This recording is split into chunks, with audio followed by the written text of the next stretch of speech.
Ok. Estamos em mais um Lauro de Freitas Podcast. Gente, eu queria começar, não de outra forma que não seja agradecendo. Esse, na realidade, é o nosso segundo programa do bloco Quem Eu Sou. Segundo programa no total dos dois blocos, né? Mas nós estamos agora no bloco Quem Eu Sou. Esse podcast, além de ser exibido na plataforma do YouTube, ele é exibido também na televisão 40 graus, no horário das 21 horas. Amigos, eu só tenho a agradecer a audiência. Só de Lauro de Freitas, o primeiro programa, eu tive 21 retornos. E retornos assim, uns se referindo a Marcelo, porque já o conhece, até uma moça disse que já foi sua aluna. Muitos. Não, Marcelo foi meu professor, parabéns, adorei. E como ele fala bem, viu, Marcelo? Um elogio para você. Parabéns. Obrigado. Tive elogio do convidado, que foi o deputado federal João Leão, foi o nosso convidado. Tive elogios também, pessoas que já conhecem ele. A empresa Limax, que é do outro grupo que eu vou falar, também teve citação. Só não teve citação ao meu respeito, mas está tudo certo. Mas o programa teve. Brincadeira. Mas assim, eu só tenho a agradecer. E isso, na realidade, eu vejo sempre os artistas falando assim, é uma força, é um incentivo para que a gente continue por estar no caminho certo. Esse é o retorno. Bom, não deixando de citar, nós temos aqui o Cairo, o primeiro nome dele é complicado, mas é Remo. Como é, Cairo? Fala o seu primeiro nome. Reman. Cairo é o nosso técnico de áudio e de imagem, é o responsável pela qualidade do som e da imagem desse programa, nosso parceiro. Aristóteles, que é o dono do estúdio, é nosso parceiro também. O programa de hoje, ele tem algo muito especial.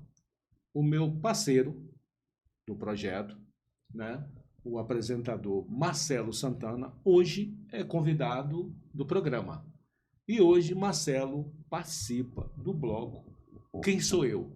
Qual é o motivo de Marcelo hoje participar do bloco Quem Sou Eu? Marcelo é pré-candidato a vereador da cidade de Lauro de Freitas. Não vou entrar em detalhes, apenas eu tenho que dizer por que ele está do lado de lá, porque não é falta de candidato, não. Pelo contrário, a gente teve que remanejar o candidato de hoje para a próxima quinta-feira. Conseguimos fazer isso e Marcelo precisava estar nesse bloco hoje.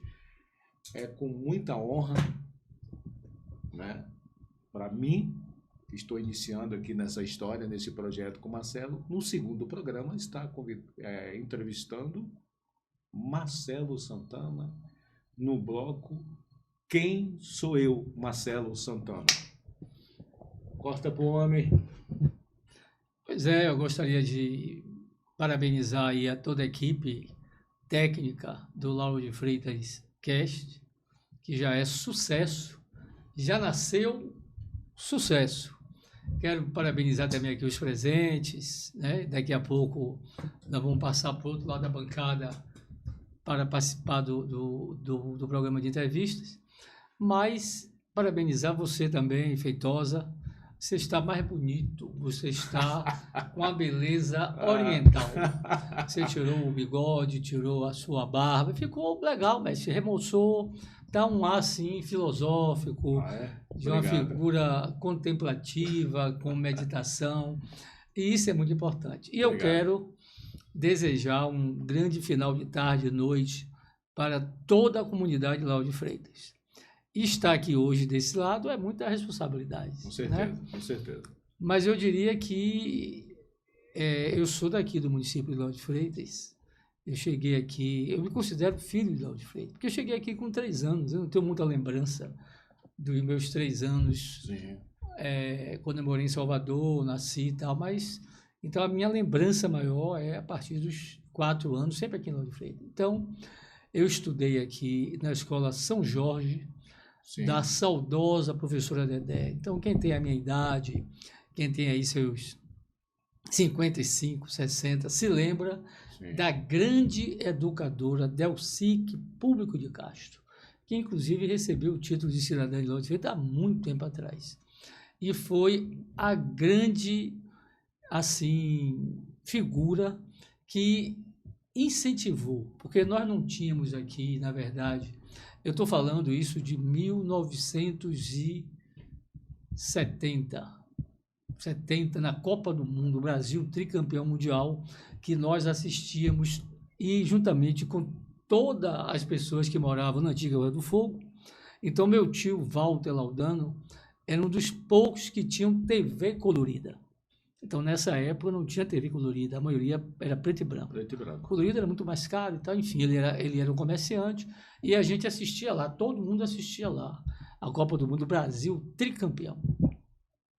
E eu comecei a estudar um pouco antes, 68, 69, estudei lá com Dona Dedéia, fiz o meu curso chamado primário, e esse primário eu peguei o último ano da admissão, que foi em 1970, admissão ao ginásio, antigo ginásio. Então eu fiz a alfabetização e fiz o antigo primário com Dona Dedé e ainda fiquei um período no Colégio Pitanga, que era o ginásio, que hoje é o ensino fundamental, né? Fiquei um período lá estudando com ela já com 78 anos, grande educadora, grande figura.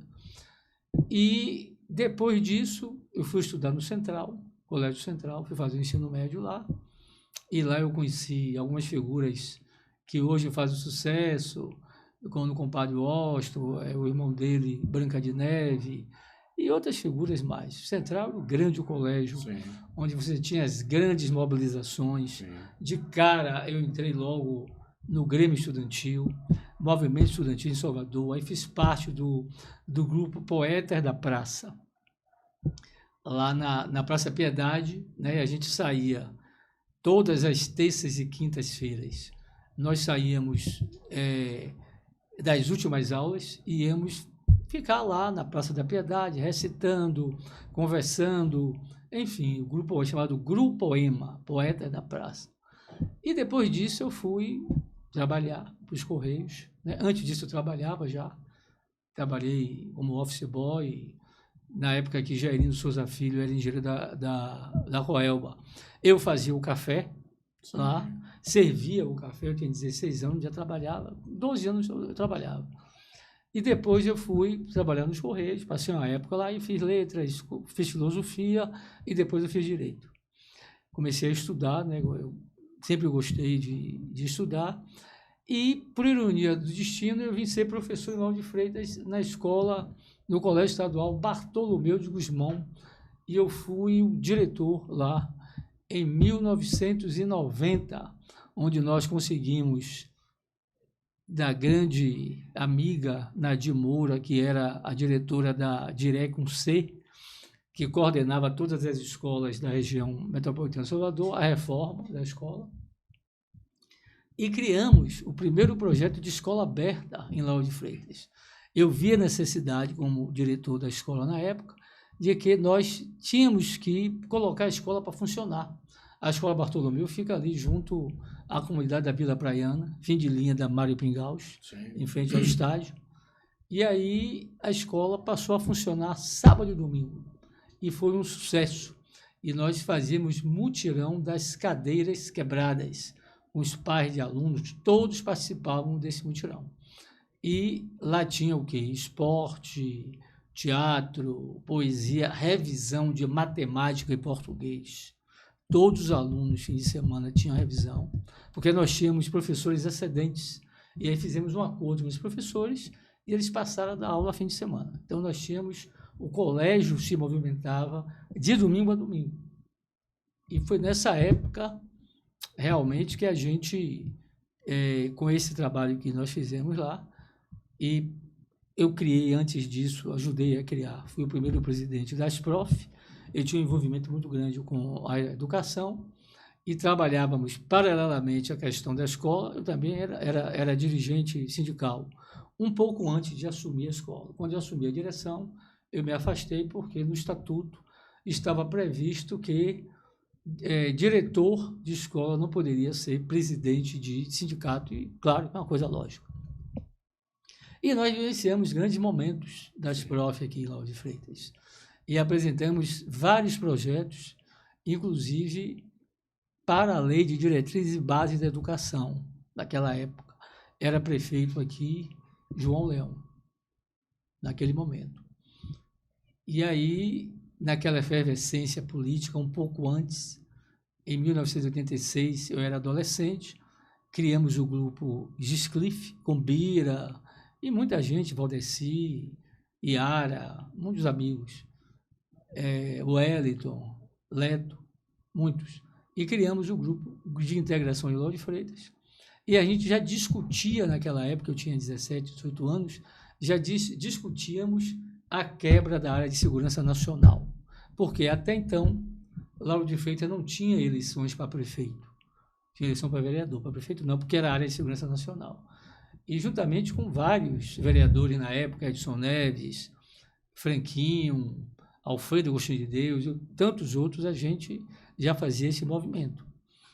E aí foi um passo para se criar um partido político naquela época. E nós trouxemos para Lauro de Freitas o PDT. Eu fui presidente do PDT durante muito tempo. E me elegi vereador pelo PDT em 2 mandatos, um em 92, que eu saí da direção da escola. Imagine que naquela época eu fazia a campanha com santinho preto e branco, em xerografado, e a gente tinha feito esse trabalho e tal, e conseguimos ganhar as eleições. Na época o prefeito foi Otávio Pimentel, sucessor de Leão. E nós fizemos um trabalho, na época, interessante, como, por exemplo, a Maria Pingaus era uma valeta, e nós lutamos para que ali tivesse uma cobertura. Conseguimos fazer o saneamento básico da rua 4, 5, 6 da Vila Praiana. Conseguimos, inclusive, através de um projeto de lei, fazer o novo acesso da Praia de Pitanga. Tudo isso foi um trabalho nosso, juntamente com os vereadores da época, juntamente com o prefeito, que foi Otávio, que foi um bom prefeito. Ele conseguiu, justamente com o Leão. O Leão foi um desbravador, foi o grande prefeito. E aí nós conseguimos realizar alguns projetos nesse sentido. E nesse mesmo ano, existia um processo contra a chapa, que era constituída por Otávio e Emerson Palmeira, e essa chapa foi afastada, né, após as eleições, pelo TRE, e ficou sub júdice. Houve um recurso para o TSE, enfim. E a presidência da Câmara, em 96, foi uma presidência disputadíssima. E eu tive a oportunidade de me eleger como presidente da Câmara no primeiro mandato. Uma articulação política muito forte, a política era muito forte, intensa em Lauro de Freitas. As pessoas participavam, o povo participava, e a gente sente falta disso, né? Que as pessoas não participam, até porque a Câmara não é mais no centro de Lauro de Freitas. Então a Câmara tem que retornar para o centro da cidade. E aí eu tive o segundo mandato, já no ano 2000, como advogado, onde a gente criou a Comissão de Direitos Humanos na Câmara Municipal e atendíamos no bairro da Itinga. Interessante que eu fui o segundo vereador mais votado em Itinga. César foi o primeiro, eu fui o segundo, porque eu tinha um trabalho muito forte nessa área de direitos humanos. Estamos às suas ordens. Marcelo, nesse programa Quem Eu Sou, nesse bloco Quem Eu Sou, uma das coisas que me encantou quando ora estava criando esse projeto você já vai num processo na sua carreira política, né?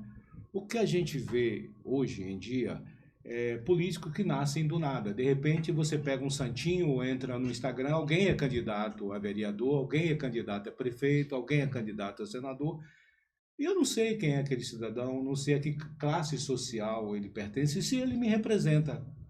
Porque hoje a gente valoriza mesmo muito essa coisa de me representa, conhece a minha realidade, conhece a minha história, faz parte da minha história, entende? E aí eu vejo que Marcelo tem que voltar um pouquinho no tempo e me dizer, nesses 3 anos, filho de quem Marcelo é? A que classe social Marcelo pertence? Porque o que eu estou vendo aqui agora é um cara que já tem uma trajetória que parece que nasceu para a política. Eu não vi você contar nada paralelo a isso.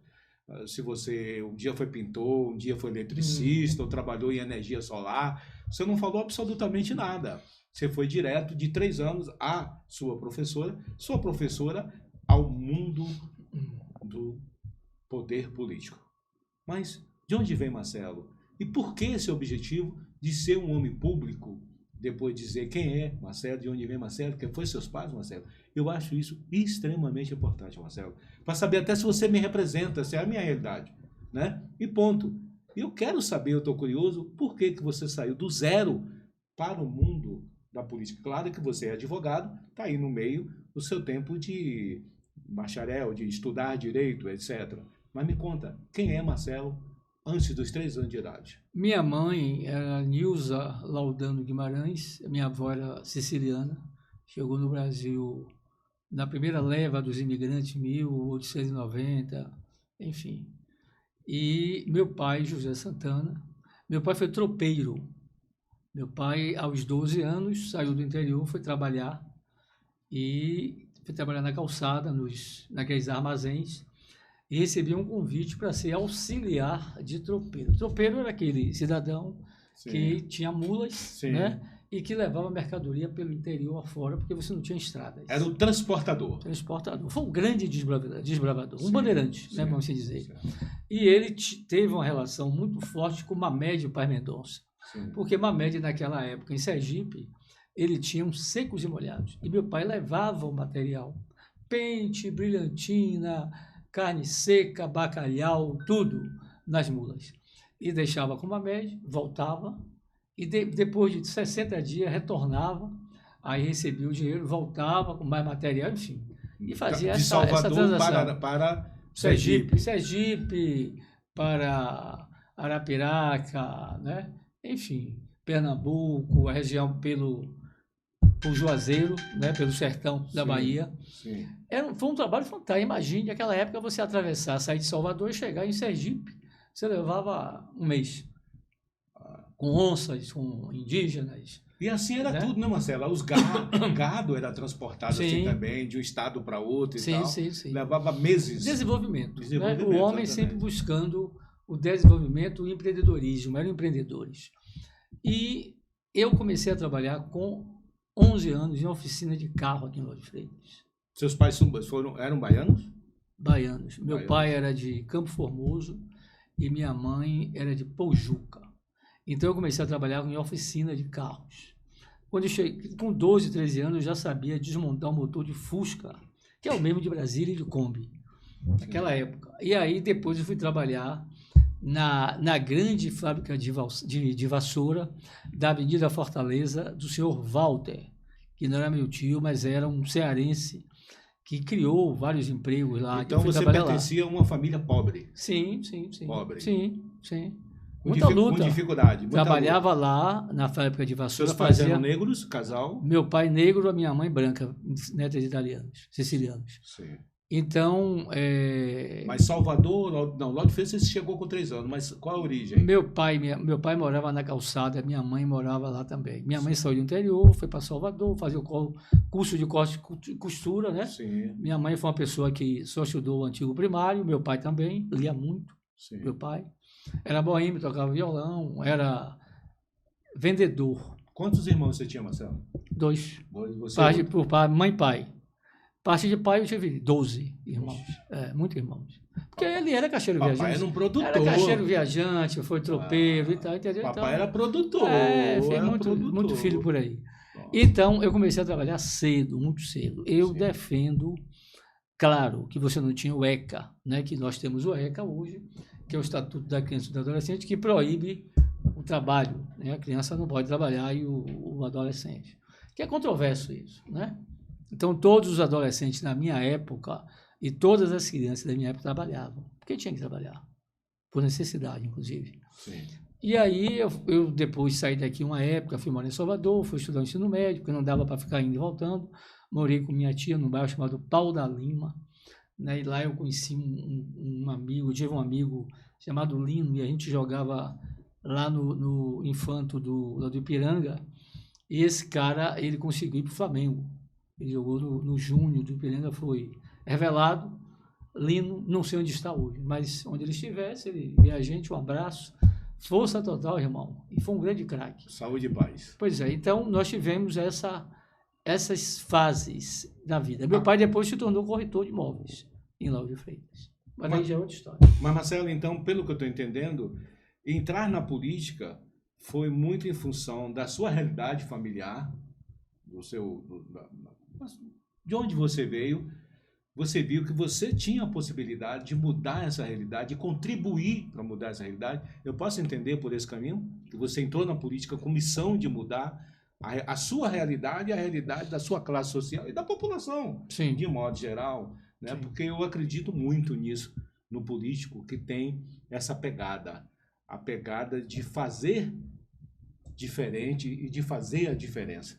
Né? E não daquele que vai pela grana, pela oportunidade, botar o dinheiro no bolso. O que a gente vê hoje na política, na realidade, é uma grande indústria de grana, de enriquecimento.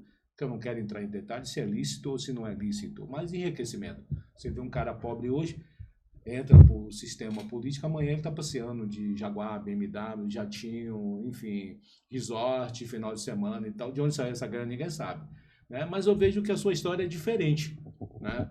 E eu queria saber se eu estou no caminho certo, se eu estou entrevistando um cara que tem essa pegada. Pois é, eu assim, quando eu saí de Lauro de Freitas para estudar o ensino médio no Central, foi numa fase de grande movimentação política. A política estudantil era muito forte. Sim. Né? E a esquerda controlava a política estudantil. E eu fui da juventude do PCdoB, naquela época, eu tinha 16 anos. E entrei para a política cedo. Né? Aí no ano seguinte já estava votando, 2 anos após, estava votando já com 18 anos, já tinha grupo de ensino médio, aí apoiei os candidatos, comecei a pedir voto. Então eu foi assim uma coisa natural. Uma consequência porque nós tínhamos um momento político no país onde nós não tínhamos muita liberdade. Né? E aí os estudantes tiveram uma participação importante no processo de redemocratização do país. E eu me juntei àquela galera e comecei a fazer a militância. E a partir daí, concluí o ensino médio, tive filho muito cedo, aos 18 anos. Em seguida, 2 filhos, eu tive uma filha que faleceu e um filho também que faleceu por acidente. E tenho mais 2 filhos que estão vivos. 3 filhos, aliás. Então, tive de trabalhar para poder sustentar os guris. Né? E aí eu fui me virar. Já tinha 18, fiz um concurso, passei, fui para o Correio, trabalhei, fui carteiro, fui supervisor, fui técnico. Aí, de novo, entro na militância sindical, no Sindicato dos Trabalhadores dos Correios. Então, eu tive uma relação muito grande com o movimento estudantil e tive uma relação muito grande com o movimento sindical. No primeiro momento aqui em Lauro de Freitas, no segundo momento nos Correios. E que isso me custou caro, me custou emprego. Porque naquela época, Antônio Carlos Magalhães era o governador do estado e ele não permitia, né? Claro que as empresas estatais que estavam vinculadas, né, ao processo político da época, o PDS, não permitia que você organizasse os trabalhadores. E aí eu fui demitido depois de 10 anos, com 28 anos por aí. E aí eu fui advogar, fui ser professor, trabalhei em cursinho, trabalhei com Portugal, que foi o meu grande mestre. Eu tive a grande honra de trabalhar no curso pré-vestibular Status, já tinha feito letras, estava estudando direito, e aí eu fui ser professor.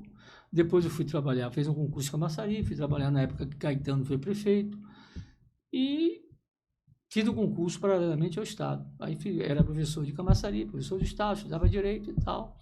Mas o direito me encantou, como a educação me encanta até hoje. Né? Eu acho que a solução para os problemas do nosso país está na educação de qualidade. Sim. Está na qualificação profissional da juventude, nas políticas públicas, nas comunidades. Se fala muito no aumento da criminalidade. Quando eu me formei em Direito, eu levei 10 anos trabalhando na área criminal. E aí eu peguei situações diversas. E a história se repete, interessante, isso tem 25 anos, mais ou menos. E a história do jovem infrator, ela é a mesma de muito tempo atrás. Então, nada mudou. Sim. Né? Você tem um menino pobre, da periferia, que deseja ter um tênis, deseja ter a roupa de marca, deseja ir no cinema, deseja comer uma feijoada, de comer em um restaurante bom, um bom churrasco, mas ele não tem condições para isso. E eu acho que a tentação da droga, de ir para o furto, para o assalto, isso é uma coisa que está no cotidiano da juventude da periferia. Porque, lamentavelmente, as prefeituras, não falo que é uma questão só de Lauro de Freitas, acho que é de modo geral. Geral. Principalmente a região metropolitana de Salvador. Geral. Né? Você tem Salvador como a capital, como, né, as grandes facções estão em Salvador. E a região metropolitana, por ser próxima, você tem um intercâmbio na distribuição do tráfego e na formação de pessoas que serão futuros usuários. E esses usuários têm que ter dinheiro para comprar droga. Aí você tem todo um processo, né? Sempre foi assim. O cara vai trabalhar para manter o seu vício. Sim. O cara vai furtar para com aquele dinheiro pagar o que deve junto ao tráfico. Sim. Né? Então, na verdade, nós estamos assim, é como se a gente enxugasse gelo, Sim. porque não há uma política pública capaz de reverter esse quadro agora. E eu tenho uma experiência interessante na educação e no direito. Então, eu vivi essas duas situações de alunos que abandonaram. A evasão escolar é muito grande. Sim. Abandonaram as escolas porque precisavam trabalhar, né? Sim. Ou garotas se prostituindo, Sim. ou meninos se transformando em avião, né? No tráfico. Enfim, a sobrevivência. E o Estado, ele é ausente. Quando eu falo Estado, você envolve o Estado da Bahia, né? O governo estadual e os governos municipais. Ele é ausente. O Estado ele funciona no momento de crise, mas não trabalha na questão do planejamento da sociedade. Eu sempre defendi, aliás, era uma contradição que nós tínhamos desde lá atrás, no Grêmio, no DA, na Faculdade de Letras, a questão do planejamento familiar. Não, isso é coisa dos militares? Não.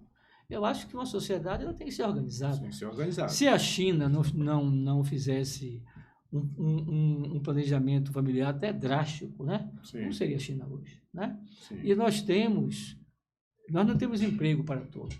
Nós temos aqui empresários, Sim. que daqui a pouco eles vão falar. Então, nós não temos. As empresas, elas têm um limite. Sim.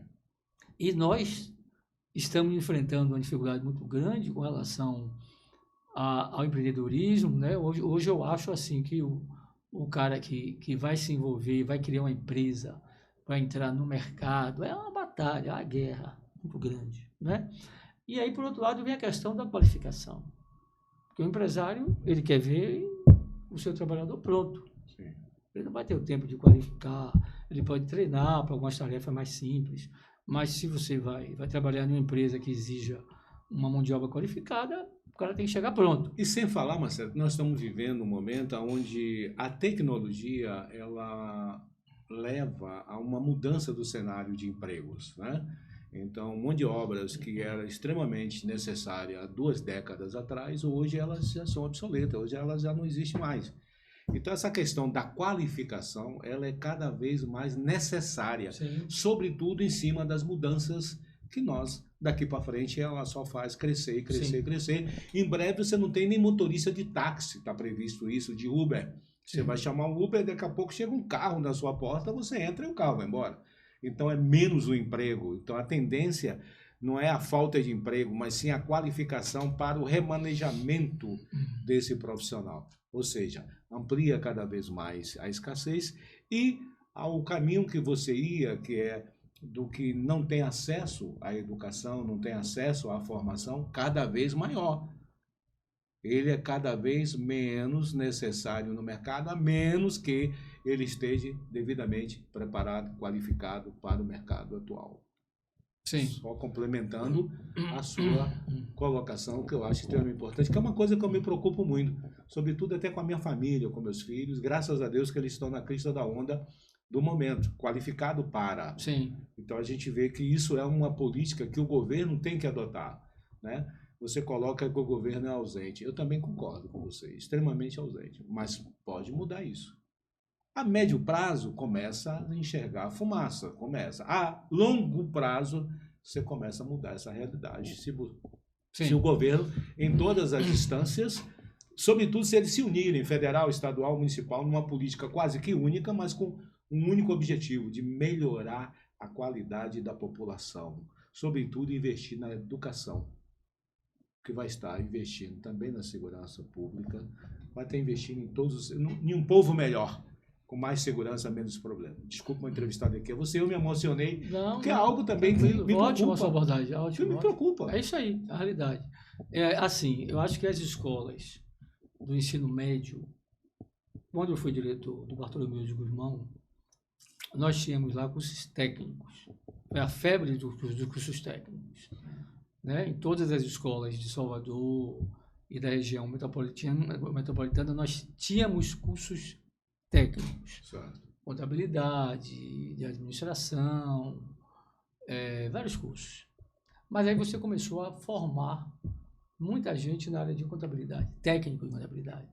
Foi uma febre, foi uma febre. Uma febre. Claro que você teve, assim, os escritórios de contabilidade, eles buscavam estagiários, já pagavam um salário, meio salário, esses alunos. Foi interessante, mas depois você começou a ter uma quantidade imensa de técnicos e que não tinha emprego. Sim. Então, eu acho que o Estado ele tem que buscar estar em consonância com as mudanças da sociedade, com as transformações do mercado. Então, hoje, por exemplo, ainda é muito difícil você ter alguém com uma grande especialização em TI. Muito difícil. Você tem vários técnicos, você tem cursos superiores e tal, mas um bom profissional você tem muita dificuldade. Eu acho que o ensino médio no Brasil, na Bahia especificamente, ele comete um grande equívoco, que ele não prepara o aluno, que é um adolescente de 15, 16, 17 anos para a vida prática. Então, nós temos um ensino médio, onde se discute disciplinas de abobrinhas, né? E o principal, que é português e matemática, o aluno tem poucas aulas e não tem reciclagem. Então, ele sai com muita deficiência na língua portuguesa. Ele sai com muita deficiência em matemática, principalmente. E que ele vai usar na vida prática. Ele precisa fazer uma carta pedindo emprego. Ele precisa fazer uma redação para entrar em uma empresa. Ele não sabe fazer. E ele não sabe as 4 operações direito. Então, você tem casos de aluno que termina o ensino médio e não sabe as 4 operações. Uma deformação do ensino fundamental que compete às prefeituras. Eu digo isso com experiência prática, porque eu sempre fui professor de ensino médio. E a grande maioria dos meus alunos nesses anos todos, eles tinham dificuldade seríssima em língua portuguesa. As coisas mais elementares, onde você pegava um menino de 10 numa escola particular de qualidade, e você vai comparar com um aluno de 14 anos, 15, 16 anos, no segundo ou terceiro ano do ensino médio, esse menino de 10 anos, ele tinha um aprendizado muito melhor. Entendeu? Então, nós temos, aí o que é que acontece? O Poder Legislativo, nós criamos um grupo chamado Legislativo Forte. O Poder Legislativo, ele é tão importante quanto o Executivo. Lamentavelmente, a gente vê isso nos municípios, nos estados e a nível nacional, né? Os membros do Poder Legislativo, eleitos pelo povo, porque é o poder do povo, eles se corrompem, na sua grande maioria. Né? Eles não cumprem o seu papel institucional, que é de fiscalizar o Poder Executivo. Teve um prefeito, o prefeito de Colatina, ele hoje é deputado estadual, um cara fantástico, fez uma administração seríssima, como poucos no Brasil. E ele, nos intervalos que ele ia almoçar, tinha uma folga ou domingo, ele ia cuidar das praças. E ele falou uma coisa assim muito interessante, que eu tenho isso como como lema até, só existe prefeito corrupto quando a Câmara é omissa. Porque quem fiscaliza o poder executivo, que vai fazer as obras, que vai contratar, que vai licitar, é a Câmara de Vereadores, meu amigo. E eu fico muito triste quando eu vejo assim, porque o vereador é do prefeito. O vereador não é do prefeito. Não, nunca foi. O vereador é da sociedade, do povo que está pagando o salário dele. Ele é do poder legislativo. Mas o poder executivo, ele tem a mania de se apropriar, né? E aí o vereador, ele deixa o mandato, vai ser secretário. O deputado deixa o mandato, vai ser ministro. E aí os partidos, nesses conluios, né, com o poder executivo, e aí os caras participam diretamente das licitações, ou os amigos. Aí você tem uma torre de Babel muito grande. Verdade. E as coisas não andam. E os pagadores de impostos, que somos todos nós sofremos as consequências com a questão da segurança pública, de uma educação de má qualidade, de uma saúde pública onde você tem hoje um processo de regulação, né? Talvez seja até... Eu não digo nem que é falta de dinheiro, é falta de gestão. Sim. Onde você vai permitir que uma pessoa morra porque essa pessoa não vai ser internada. Eu já, inclusive, fiz vários processos pedindo liminares, né? Inclusive você que tem um paciente, um parente, alguém, um vizinho que está na UPA e esse cara vai morrer porque ele precisa de um atendimento de ponta e na UPA não tem, são primeiros socorros. Você pode entrar, existe hoje o juizado especial civil estadual, onde você entra com processo judicial através do advogado ou um defensor público e fatalmente o juiz vai dar uma liminar. Você tem que juntar o estado do paciente. Mas há tempo hábil, Marcelo, porque assim, eu estou ciente disso e eu acho que muita gente já tem, porque hoje o acesso à internet... A liminar é rápido. Porque assim... A liminar é rápido. Precisa ser algo que ande, que diga assim, eu entrei agora, daqui a 2 horas o juiz está despachando. O cumprimento da liminar... Porque minha mãe vai morrer daqui a 2 horas. Se você tocou um tema importante. Recentemente eu entrei com uma ação judicial, eu dei entrevista na TV Bahia, foi lá, a pessoa estava muito doente, muito debilitada e tal. E nós entramos com um pedido liminar de internamento. Porque os hospitais públicos, os hospitais de qualidade, se você chegar, por exemplo, do Roberto Santos, tem uma das melhores UTIs do Brasil. Agora, existem critérios para internamento. E aí, o grande problema é o cumprimento da decisão. Porque a justiça é pelo impasse. Se você não cumpre uma decisão judicial, acontece o quê? Você tem que ser preso, né? Sim. Então, a gente dá entrada, sai a liminar e o governador não cumpre. O secretário de saúde estadual não cumpre. O secretário dos municípios não cumpre. E aí? O diretor do hospital não cumpre. Não cumpre. Mas a liminar é para o Estado, né? No caso, das pessoas serem internadas em hospitais públicos. Aí o próprio juiz ele cria um precedente interessante, que essa pessoa também pode ser internada no hospital particular e o Estado paga a conta. Aí já melhorou. Mas os hospitais particulares, eles querem segurança e eles querem que um médico do hospital ateste aquela situação. Aí eu tive essa situação que é kafkaniana, né? Fui no hospital Aliança, que o juiz determinou, veja 5 hospitais para a gente encaminhar o paciente para um hospital desse. Porque já que o Estado não se pronunciou, vamos internar municipal e o Estado vai assumir o ônibus. Aí eu tive nesses hospitais, assim, não, o senhor vai ter que trazer ele para cá, para ele ser atendido aqui, tem que ter uma caução para o médico daqui atestar a situação dele. E a gente fazer o internamento. E a gente tem a garantia do valor. Então, é uma situação complicadíssima, porque o hospital não vai aceitar, né? A não ser que a gente entre um outro pedido judicial para obrigar aquele hospital a aceitar aquele paciente, que é um hospital particular, né? Porque o hospital público alega que não tem vaga, mas tem vaga. Se procurar, tem. Então, a regulação é uma tragédia. É uma tragédia e que a população mais carente, mais pobre, é que precisa de internamento imediato. nesses hospitais. Porque assim, o assado, os planos de saúde cobrem, né? Tem hospitais. E a pessoa não fica lá míngua. Eu estive no hospital Menande Farias, semana passada. Fui acompanhar uma pessoa que teve um acidente, teve um traumatismo craniano. Estava consciente, mas estava tonto. Aí eu perguntei, aqui tem neurologista? Neurocirurgião? Não. Neurologista? Não. Como é que você não tem neurologista? Aqui a maioria das pessoas que dão entrada nesse hospital, acidente de trânsito, acidente doméstico, tomou queda, bateu a cabeça, traumatismo. Como é que você não tem neurologista? Qual o problema? Aí eu fui averiguar isso. Existe uma associação formada pelos neurocirurgiões, que é uma especialidade cara. Para você se formar, se especializar em neurocirurgia, você levar um tempo e vai gastar dinheiro, tá? Enfim.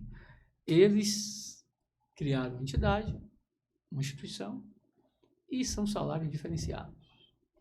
E não vão trabalhar em qualquer hospital. E aí, meu amigo, como é que fica a saúde pública? Como é que fica a responsabilidade do Estado? Se você não tem um neurocirurgião para atender aquela pessoa que entrou no hospital de emergência. Então, nós ficamos numa situação complicada. Aí eu volto ao poder legislativo. Os deputados estaduais cumprem as suas obrigações, como legisladores, como fiscais dos atos do governo do Estado.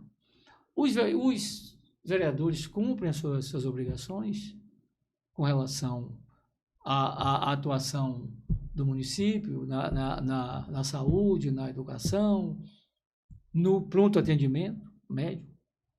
Então, nós estamos, assim, sem ter instrumentos de cobrança. Porque, por um lado, você tem o judiciário, que tem uma grande quantidade de processos. Você tem o Ministério Público, que alega também que tem dificuldades. E o juiz ganha um salário muito bom, o promotor ganha um salário muito bom, o defensor público ganha um salário muito bom, todo mundo ganha um salário muito bom. Mas você não tem, assim, uma situação que priorize a pessoa de baixa renda. Então, é assim triste quando a gente percebe que uma pessoa está doente e que essa pessoa é muito pobre e não tem plano de saúde. Ou seja, se tiver mais de 50 anos, meu amigo, está condenado à morte. Eu aproveito, Marcelo, o gancho que você fez aí da sua ida ao Hospital Menandro e que você fez essas considerações, dizendo o seguinte: no meu entendimento, é que o Estado é que deveria estar preocupado com isso e criando-se aí um tratamento diferenciado, uma tabela diferenciada, já que é uma classe médica que exige um investimento grande na sua especialização, porque é também uma especialização de muita responsabilidade. Né? Portanto, o Estado, que é pago para isso, afinal de contas, todo mundo paga imposto. Você, quando compra um pão, você paga imposto. Quando você compra um lápis, você paga imposto. Enfim, eu estou indo para o pão para o lápis, porque eu estou imaginando a pessoa que não tem condições de comprar algo mais caro. Então, se você compra um botão para botar numa camisa, você paga imposto. Então, o governo tem a receita. É o que você falou, o dinheiro não é o problema. O problema é a gestão. Então, o que é que falta? Falta o quê? Um gestor público que esteja preocupado com a população e preocupado com situações como essa. Que, por exemplo, você foi a um hospital que tem uma demanda muito grande. Está numa região onde atende a pretos e brancos, pobres e ricos. Todo mundo, quando está na necessidade, na emergência, o primeiro hospital que vai parar é naquele hospital. Sim. Dali vai para um outro, mas é ali a primeira parada. Ó, aqui não atendemos e tal, você tem que ir, é o regional, beleza. Mas a primeira parada é de todos que estão de, sei lá, Praia do Forte, Embaçaí, lá perto de Sergipe para cá, todo mundo corre para ali. Ou São Cristóvão, Itaporã, todo mundo corre para cá, porque é o hospital aqui, referência da região e de emergência e urgência, né? Então, eu acho que o gestor, não sei, é um hospital estadual, né? Isso não é um hospital municipal. Então, cabe ao Estado, ao município, o governo, de modo geral, estar preocupado com a saúde. Aí eu tenho aqui você do lado de lá, como convidado desse programa, não como apresentador hoje, e estando como não é isso? Pré-candidato a vereador do município, assim que eu tenho que lhe chamar assim, aqui? eu acho o seguinte, Não me responda isso, não fuja. É isso mesmo? Não, deixa eu explicar a você. Explique, por favor. Eu não gosto de utilizar esse termo. Pré? Não, eu acho assim. Você tem uma legislação eleitoral, Certo. que é rígida. Certo. Né? Inclusive, o senador Sérgio Moro escapou de perder o mandato lá no Paraná devido a gastos na pré-campanha. Sim. Então, existe uma legislação onde diz o seguinte: tudo aquilo que você não pode fazer na campanha, você não pode fazer na pré-campanha. Né? E eu vejo que cada vez mais as pessoas estão antecipando a campanha eleitoral. Sim. Em todo lugar do Brasil. Sim. Né? Formando até chapas. Em todo lugar. Sim. Seja chapa em junho. A convenção é que vai definir se ele vai ser candidato ou você vai ser vice, ele é prefeito, enfim. Então, não tem porquê, eu acho, né, que discutir um processo eleitoral agora. Porque a pré-campanha, na verdade, ela está burlando a legislação eleitoral, porque é uma antecipação. Aquele candidato, né, o pré-candidato, ou está aspirando, né, que tem uma estrutura financeira, ele começa a se comportar como se candidato fosse. Então, ninguém é candidato agora. E eu vejo as pessoas saudando uma pessoa que foi escolhida pelo partido como ou prefeito, ou prefeita, ou vice-prefeito, não existe isso. Porque quem vai definir isso são as convenções partidárias. Então, a legislação eleitoral é muito rígida com relação a isso. Né? Eu coloco assim, eu acho que você tem um cenário em Lauro de Freitas, onde, né, você tem a democracia, onde todos podem ser candidatos, pré-candidatos, e que a Câmara de Vereadores precisa realmente ter um norte. Né? Eu sempre discuti e defendi, só para finalizar aqui, a questão da Câmara itinerante. Né? Acho que o vereador ele passa a ter uma responsabilidade muito grande com relação à comunidade, à sociedade, porque as pessoas estão muito mais próximas do vereador do que do prefeito. Sim. Então, o vereador é esse elo de ligação.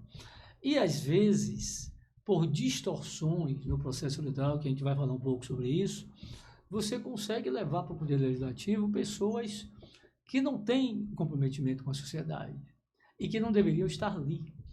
Sim. E que foram eleitas por situações anômalas ao processo eleitoral. Sim. Entendi. Mas vamos lá, só para eu entender, porque aqui, na realidade, até não é para eu entender, é para as pessoas que estão assistindo entenderem. Né?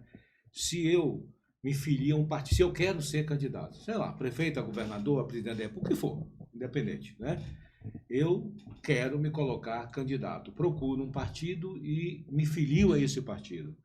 No momento que eu estou filiado, eu não sou um pré-candidato? Eu não posso me considerar um... Eu estou filiado, e aí? Não existe, na verdade... É só para entender. O período de pré-candidatura. Eu estou vendo pré-candidato desde o ano passado, tem gente que é pré-candidato. Aí você está emendando a eleição com uma outra. Né?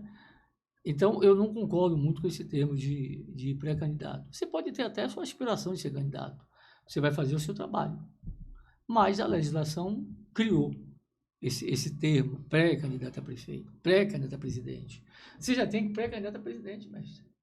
Está sendo discutido já isso. Sim, eu já vi. Né? E, você tem 2 anos ainda para a eleição de presidente. Então, você antecipa um processo eleitoral e que eu não concordo, inclusive, nessas eleições separadas. Eu acho que deveria ter uma eleição só única no Brasil, para vereador a presidente da República. Porque você gasta muito, o Estado gasta muito, o erário gasta muito, né? As instituições, elas passam a gravitar em torno disso. Aí você tem fundo eleitoral para a campanha municipal, que agora vai ser 5 bilhões e 700 milhões de reais. Você tem fundo eleitoral para a campanha nacional. Não tem dinheiro para educação, mas tem dinheiro. E por aí vai. Então, nós vivemos em nosso país um processo político constante. E as pessoas esquecem de estudar, o empresário passa a ter dificuldade porque ele não encontra uma mão de obra qualificada nos municípios, aí ele vai ter que recorrer para outro município, vai ter que pagar mais caro, enfim. Aí você tem todo um processo de colapso na sociedade. O sistema policial com problemas, né? Você tem um efetivo muito pouco para a quantidade dos crimes. O aumento exagerado dos crimes, né? Dos homicídios, de estupro, de furto, de roubo, de sequestro, de tráfico, etc. E o Poder Judiciário está abarrotado de processos. Cada vez Inclusive, mais. nós estava conversando com o presidente da Ordem, nós vamos até a sugestão, né, doutor Ângelo. Convidá-lo. Enfrentamos uma situação muito difícil hoje dos advogados, Sim. onde as pessoas não têm condições, que o processo é pago, não é de graça.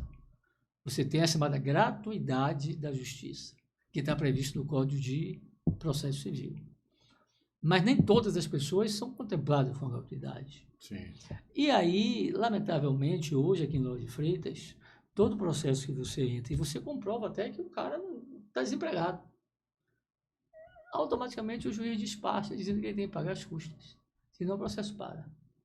E aí você tem que recorrer para o Tribunal de Justiça, aí vai levar mais um tempo e as coisas não andam. Então nós temos uma questão seríssima que é a questão da celeridade processual. Os fatos na sociedade eles são velozes e o julgamento desses fatos eles são lentíssimos. O Juizado Especial de Defesa do Consumidor, que foi criado, foi um grande projeto, né? Mas ele hoje está lento, porque nós temos uma quantidade imensa de processos a todo momento, a todo instante, porque nós temos a nossa cultura do litígio. Eu criei uma ONG, há algum tempo atrás, chamada Serve Juris, e a gente fez uma experiência, assim, baseado na vida de Abraham Lincoln, que foi presidente americano e que era advogado. Então, Abraham Lincoln, ele disponibilizava, naquela época era carruagem, uma carruagem para o juiz, e ele como advogado, ele percorria os condados, no oeste afora, com o juiz, e se fazia as audiências itinerantes, porque o americano ele tem a tradição da conciliação. E, embora nós tenhamos aqui no Brasil a própria legislação, diz que você pode compor a qualquer momento, os advogados sentam e fazem uma petição, atravessam para o juiz, que homologa e tal, mas as pessoas querem o litígio. 87% das pessoas preferem ingressar com processo judicial. Quando, nos Estados Unidos, se alguém teve um prejuízo qualquer, foi numa loja, escorregou, comprou uma fruta que está estragada. Aqui é comum, né, fruta estragada no mercado. Aí, automaticamente, o seu advogado, você, a vítima, vai entrar em contato com o advogado da empresa e vai se sentar os dois advogados e vão tentar fazer um acordo. Mestre, meu cliente está pedindo aqui $1 milhão. Vou ver. Aí vai trazer a resposta e tal, e se compõe. Porque se você ingressa com uma ação judicial nos Estados Unidos e você perde essa ação, você está perdido, mestre. Até porque nós temos um outro problema, que o dano moral para a pessoa jurídica, ele é uma coisa insignificante. Eu tenho uma revista Veja. Aí eu publico uma matéria onde você é um homem público e que vai gerar um escândalo e vou ganhar horrores com isso. Você vai entrar com ação de dano moral, né? O resultado disso, mestre, R$30 mil. Eu ganhei 30 milhões. 30 milhões de reais com faturamento. E aí, porque o juiz, ele não avalia o dano moral pela condição econômica do acusado. Ele avalia pela condição econômica da vítima. É lamentável isso, dizer isso. Se a pessoa é um trabalhador, um desempregado, um mendigo, o dano moral no juizado é R$3 mil, meu amigo. Quando poderia ser até 50 salários mínimos. E quem causou o dano moral é a sua empresa, que você tem um patrimônio, você tem um supermercado, que poderia pagar uma indenização de 50 mil, 100 mil, porque a indenização é para penalizar você, para não cometer mais esses equívocos. Verdade. Você vai pagar 7 mil, 10 mil. Eu esperei uma época, uma cabeleireira, foi um bom preço, eu entrei com ação contra o bom preço. Ela foi acusada de furto. E ela foi presa na loja, foi revistada, tiraram a roupa e tal. E se constatou que ela não tinha nada, não tinha furtado nada. E eu entrei com o processo. Pedi R$1 milhão na época. R$1 milhão. Aí só é a sentença aqui em Lauro de Freitas, R$20 mil. Aí eu recorri. No recurso, R$30 mil. Ou seja, o Bom Preço pagou aquela cidadã que saiu a foto dela no jornal, como ladra, R$30 mil. Para ele não é nada. Nada. Entendeu? Absolutamente nada. Então são coisas assim, mas quem tem que verificar isso são os legisladores, deputados federais, né? Fazer leis para que a sociedade esteja protegida. Como os vereadores têm que fazer as leis municipais, como os deputados estaduais têm que fazer as leis estaduais. Então, hoje, eu acho que existe uma deformação, sempre existiu, né? Mas existe uma deformação muito grande da conduta do candidato a um cargo eletivo e como ele chega ao poder. Então, assim, primeiro que existe um afastamento muito grande do político e da sociedade.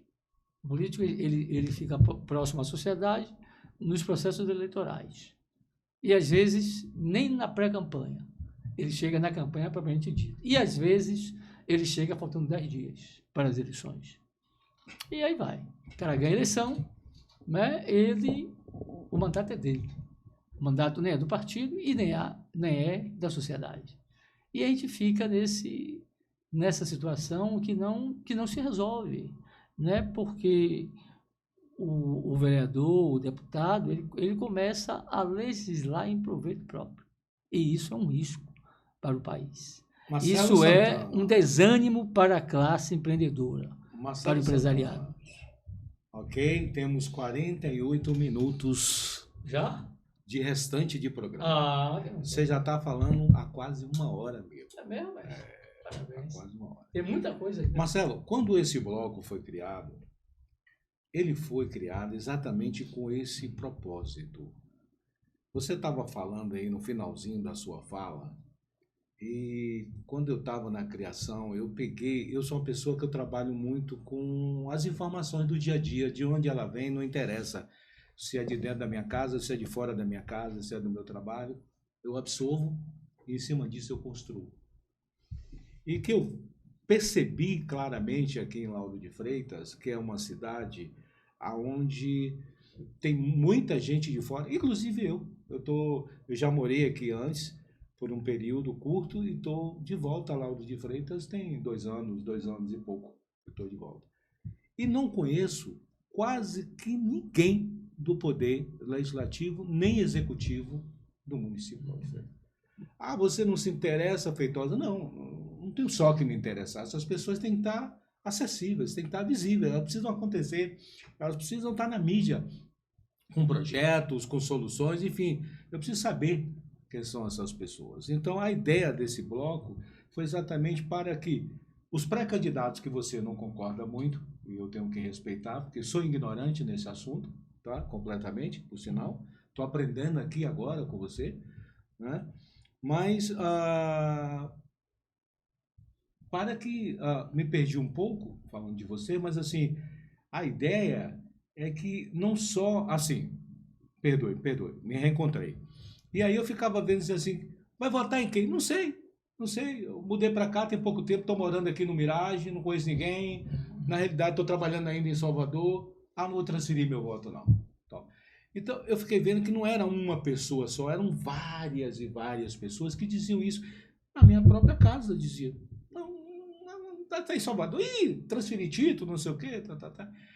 Mas eu começo a trabalhar aqui agora uma consciência diferenciada, que é de, se eu moro aqui, eu tenho que saber em quem que eu vou votar e tenho que saber quem são os candidatos e com que eles estão preocupados. Eles estão preocupados com a educação desse município? É boa. Eles estão preocupados com a segurança desse município? É bom. Estão preocupados com os empresários desse município? Para facilitar, por exemplo, a abertura de uma empresa, que, segundo dizem, é muito difícil abrir uma empresa em Lauro de Freitas. Lauro de Freitas tem incentivo? Que tipo de incentivo? É uma cidade maravilhosa, tem um aeroporto na entrada, na porta de entrada, você tem um aeroporto, não apenas um aeroporto internacional. É pouca coisa? Não, é muita coisa. Estamos aproximadamente 40 quilômetros, eu acho que sim, de um porto, com um acesso maravilhosamente bem, um asfalto que, por incrível que pareça, não tem buraco. Até porque parte é pedagiado, então tá tudo bonitinho. Então você consegue exportar, importar, você consegue embarcar. Qual o incentivo que tem para trazer indústria? Que tipo de indústria esse município comporta? Então, eu senti falta dessas informações para balizar a sociedade, motivar as pessoas a dizerem assim, não, tem um camarada ali chamado Paulo Lima, ele é candidato e a proposta dele me interessa. Vou apostar nesse cara aqui porque eu gostaria que, aonde eu estou morando, aonde eu investi o meu dinheiro, aonde eu investi a minha indenização do meu trabalho, o meu seguro, sei lá o quê, eu comprei uma casa aqui em Portão. E se esse político, esse candidato, ele tem projeto para Portão, me interessa, porque eu moro aqui, significa que, inclusive, meu investimento vai valorar. Não é assim que fala? Vai valorar, vai melhorar. Então, a ideia, Marcelo Santana, advogado, político, um cara que vai falar rapidinho, porque, inclusive, já foi vereador e tem um processo passando, inclusive, pela presidência da Câmara Municipal dos Vereadores, de Lauro de Freitas 2 vezes. Então, um cara com muita experiência. Eu sou seu fã, independente de qualquer coisa. Eu crio limite para as coisas. Aqui eu não estou fã, mas eu sou seu fã. Acredito em você. E acredito no perfil de político que você carrega. Entende? Então, fechando aqui, Marcelo, lhe dando a palavra, o projeto está aberto, e com certeza já tem uma lista grande de candidatos que já tomou conhecimento, já nos procurou. Inclusive, você está aqui hoje, que a gente tirou um da fila, se atrasou e tal, tinha que se atrasar e não era possível, aí nós trouxemos você, né? Então, o que eu espero é que as pessoas que estão nos assistindo agora, pela plataforma do YouTube e pela televisão 40 graus, hoje presente em mais de 2,5 milhões de lares, quem são e o que querem os candidatos ao cargo público de Lauro de Freitas. Qual é o projeto para essa cidade? O que querem para a educação dessa cidade? Porque eu me coloco, e nós, porque eu também sou um microempresário, então me coloco na categoria, né? Se a gente não se preocupar e não ajudar o poder público com a cidade que a gente ganha o dinheiro, a gente vai parar de ganhar o dinheiro. O ganho vai diminuir. A gente não tem como ganhar sem investir. E investir também é investir na população, é investir na educação da população, é investir na segurança. Não é contratando um segurança e botando na porta, nem dando a arma a um segurança, que eu vou resolver o meu problema como empresário, mas ajudando na educação, na melhora dessa sociedade. Então, é com esse olhar que existe esse projeto que você está sentado aí, Marcelo. Você entendeu o recado? O microfone é seu. Eu só vou lhe pedir para você bater menos na mesa, porque o pessoal em casa vai estar ouvindo. Sim. Pô, na sua mão. Beleza. Nós estamos vivendo um momento... Você é da casa, por isso que eu falei assim, tá? Nós estamos vivendo um momento pré-eleitoral, né? Sim. Eu acho até correto colocar um momento pré-eleitoral. E Lauro de Freitas, se a gente voltar um pouco para a história, nós tínhamos áreas até Pau da Lima, né? Essas áreas foram tomadas. Ah, é? Pau da Lima? Pau da Lima, uma parte de Pau da Lima. Então, Mussurunga não existia? São Cristóvão pertencia a Lauro de Freitas. Mas foi tomado em 69, 70. Uau. E aí foi por luta da questão do aeroporto. E eu me lembro que o Leão encampou um movimento, o aeroporto é nosso, né? E aí foi aquela luta e tal, aí teve uma votação na Assembleia Legislativa.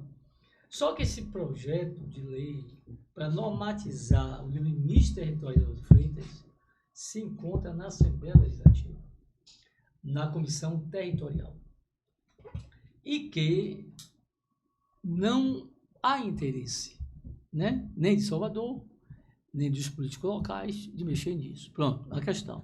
Tá. Eu quero dizer o seguinte, tem condições da gente normatizar Lauro de Freitas, porque tem situações, por exemplo, na Itinga, que sua casa, uma parte fica em Salvador, a cozinha é em Salvador, o banheiro é Lauro de Freitas. Jardim das Margaridas com na Praia de Itinga, Pitanga, né? Na Praia de Pitanga. Na Praia de Pitanga também? Uma parte que pertence a Salvador, o pessoal paga IPTU aqui. Aí também paga em Salvador. Aí é um caos, né? Pô, então a gente precisa primeiro passo, organizar a casa, que é fixar os limites territoriais de Lauro de Freitas. Nós temos 53 quilômetros quadrados hoje. É um município diminuto territorialmente. Sim. Nós não temos mais áreas públicas para atrair investimentos. Preocupante. Nós não temos. Nós temos uma desenfreada corrida imobiliária, né, de verticalização ao longo de todos esses anos. E aí se construiu condomínios, edifícios, novas moradias, sem a infraestrutura. Eu vou construir aqui, mas eu sei que nessa região que eu estou construindo, eu preciso deixar uma parte para o meio ambiente. Eu preciso deixar uma parte para eu fazer uma estrada. Eu preciso deixar uma parte para acessibilidade. E a coisa foi desordenada. Então, nós chegamos a um momento hoje de limite. O engarrafamento está aí. Né? Porque você constrói e você não planeja. Você tem que planejar para depois construir. Então, essa febre, né, que valorizou por demais os terrenos aqui, os imóveis em Lauro de Freitas, essa corrida imobiliária muito grande, de uma certa forma, ela não seguiu aos ditames de um planejamento correto. E aí você teve uma contrapartida negativa, que foi a questão ambiental. Né? O desmatamento, as dunas que foram sacrificadas, aí você tem enchentes, você tem os mananciais, os córregos, as lagoas que foram aterradas. Então, tudo isso, meu amigo, está tornando Lauro de Freitas uma cidade insossa. E, por outro lado, você tem as nossas praias, que ainda estão aí na resistência, mas você chega em Buraquinho é contaminada. Buraquinho recebe os dejetos do Rio Ipitanga. Eu tomava banho no Rio Ipitanga. Do Rio Ipitanga, pasmem, eu tomava banho no Rio Ipitanga. O dejeto do Rio Ipitanga vai para o Rio Joanes, que já vem contaminado dos condomínios lá para cima, e que é jogado na praia de Buraquinho. Então, você que está nos ouvindo e vendo, se você vai na praia de Buraquinho e você chega ali na foz, dá um mergulho, pelo amor de Deus, você vai ficar doente. Então, a praia de Buraquinho é uma das praias mais contaminadas da região metropolitana. É linda, fantástica, mas extremamente contaminada. Qual a solução para isso? A solução, meu irmão, é você começar a tratar os esgotos que são jogados no Rio Ipitanga, a céu aberto. Isso não custa caro, amigo. R$1,5 milhão você resolve essa questão dos dejetos que vêm, esgoto mesmo, sanitário, que vem do centro de Lauro de Freitas e dos bairros periféricos de Lauro de Freitas. Cai no Rio Ipitanga. Beleza. Aí você tem Salvador, que polui o Rio Ipitanga. Cajazeiras, né, que começa lá. Polui o Rio Ipitanga. Tem que fazer uma parceria entre Salvador, entre Lauro de Freitas e Simões Filho, que também contribui para fazer uma estação de tratamento. Estação de tratamento. Mas cada município cuidar também da sua área, preservar aquilo ali. Então nós temos o quê? Um rio completamente contaminado, completamente poluído, e que prejudica a saúde da população. Nós não temos um projeto de saneamento básico, então é necessário se fazer saneamento básico. Nós tínhamos, Lauro de Freitas, porque era Santa Maria de Ipitanga. O que significa Ipitanga? Ipitanga, gente, significa água vermelha. Então, o Rio Sapato, que atravessa o Vilas, que hoje está cheio tem uma vegetação, quando o rio está extremamente poluído e contaminado, ela é como se fosse um riacho vegetal, né? Tem o nome dessa vegetação, eu não me lembrar. Então, essa água vermelha, as pessoas vinham de Salvador para tomar banho no Rio Sapato. Pessoas, principalmente, que sofriam de anemias, porque eram águas com uma grande quantidade de ferro.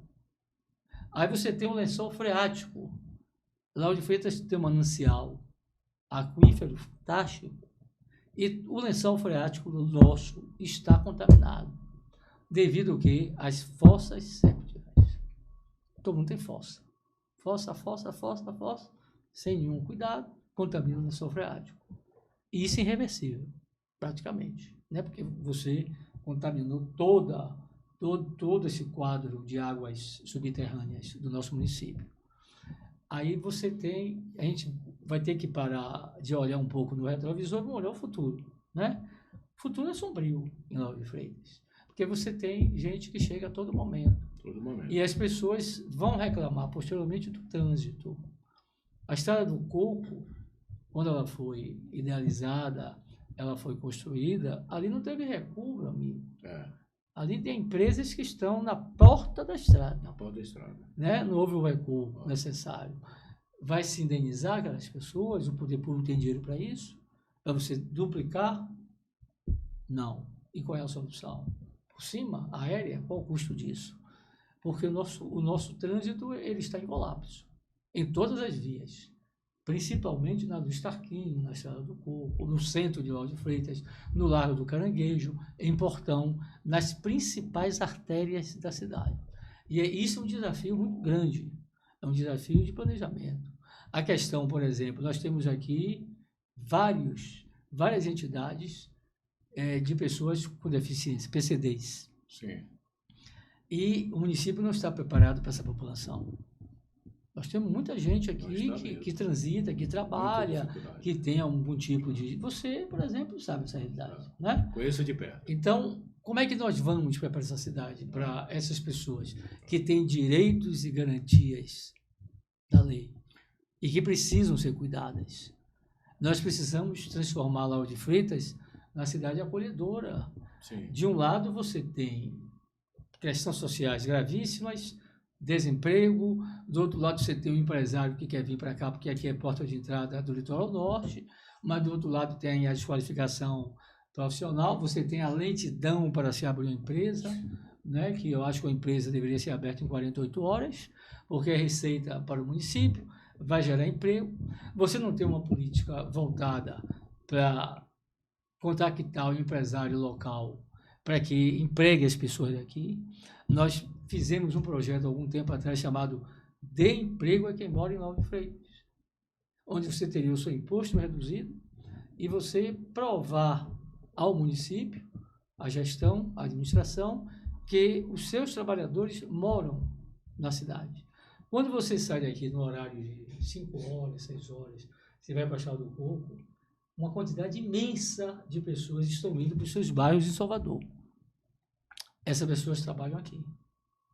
Então, nós temos uma quantidade imensa de pessoas desempregadas em Lauro de Freitas. Então, a gente precisa encontrar essa equação. Aí você tem um outro fenômeno do mercado informal, onde os comerciantes, eu converso com muitos, no centro da cidade, no centro de Tinga, no centro de Portão, eles começam a ocupar onde os transeuntes têm que passar, Sim. Né? Que vai disputar espaço com o cara que vende lá a fruta. A gente sabe de toda a dificuldade. Mas as pessoas estão andando na rua hoje. Mas está na hora de se pensar em camelódromo, né? Áreas onde essas pessoas possam vender, cadastrados, né? Isso. Que paguem os seus impostos, porque não é justo também você ter um comércio, você ter um restaurante e o cara vai vender lá na frente do seu restaurante quentinha. Por R$5. Concorrência desleal. Você paga imposto, tem funcionário, etc. E ao invés, Marcelo, tem umas coisas que eu lembro até de um amigo meu, um político em Salvador, que ele andou construindo praça para tudo quanto é lugar, né?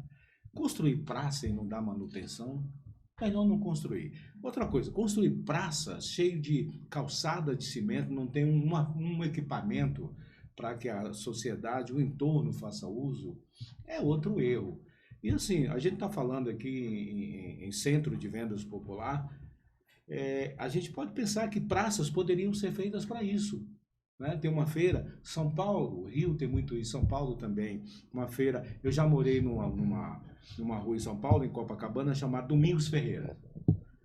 Às 5 horas da manhã começava a feira, 5 horas da manhã, inclusive na porta do prédio que eu morava, feira, vendendo de tudo ali. Peixe, fruta, o que você quisesse, pão, blá, blá, blá, tinha tudo. Às 8 horas da manhã, você saía, cheirava detergente. Não tinha um feirante mais, às 8 horas da manhã. Não tinha um feirante mais, não tinha uma sujeira. Então, o nome disso chama-se, primeiro, planejamento. Como vai ser, como vão fazer. Depois, gestão disso para que isso funcione. Não só na inauguração. Porque o que a gente vê os modelos de hoje é que no dia de inaugurar está tudo perfeito. 3 meses depois passa, já não está funcionando mais, já está fechado, etc, etc. Marcelo, você falou, fiquei muito feliz. Porque isso me leva ao que eu acredito. Eu acredito que a cidade que eu estou apaixonado, e que aqui quero ficar até quando Deus assim me permitir, porque eu gosto daqui de verdade, é que ela tenha planejamento para sair de onde está, independente do partido que está no poder ou de quem quer que esteja lá. Porque eu acredito, ainda hoje eu falava isso com um amigo, que ele falando de partido e tal, eu falei para ele assim, meu amigo, o negócio é o seguinte, eu não acredito em sigla partidária. Eu acredito nos homens, nos projetos, independente da sigla que está lá. Todas que a gente conhece, não são poucas que o Brasil tem, né?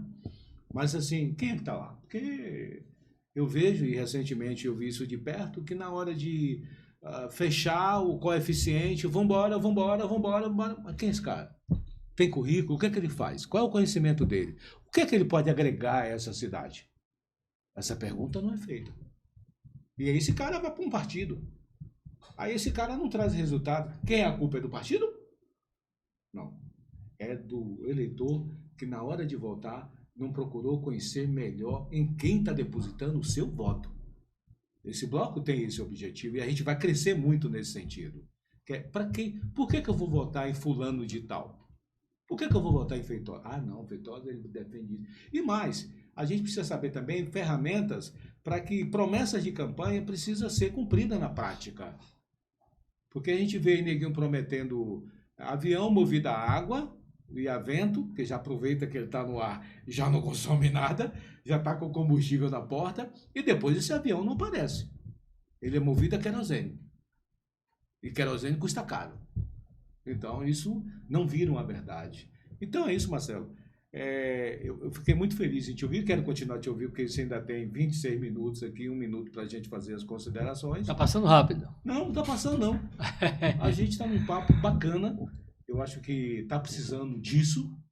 Está precisando da gente conhecer as pessoas, mas não é conhecer apenas saber do que ela come, do que ela gosta, onde que ela bebe, mas sim do conhecimento dela.